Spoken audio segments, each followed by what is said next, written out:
De quel continent est originaire la pomme de terre? De l'Amérique du Sud. Ce tubercule aurait été cultivé pour la première fois dans les Andes il y a près de 10 000 ans. Mais ce qui l'a propulsé au rang de 4e denrée alimentaire la plus importante du monde aujourd'hui, c'est ce qu'on a appelé l'échange colombien. L'arrivée de Christophe Colomb en Amérique en 1492 marque le début de l'une des périodes les plus intenses d'échange de végétaux entre les continents. Les conquistadors espagnols ramènent des pommes de terre, mais aussi des tomates, du maïs, des haricots et des courges en Europe. De là, ces plantes rayonneront à travers le monde. En à peine 3 siècles, la pomme de terre, qui n'avait pourtant jamais été cultivée ailleurs qu'en Amérique du Sud, deviendra un pilier de l'alimentation en Irlande.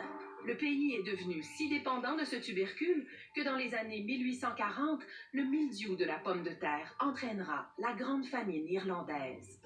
L'échange colombien, qui ouvre l'Amérique aux autres continents, permettra aussi l'arrivée des oranges en Californie, des bananes dans les Antilles et du blé dans les prairies.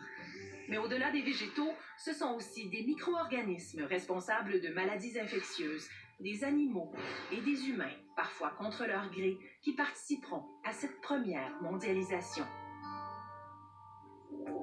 Après la pause, le pire est-il passé pour les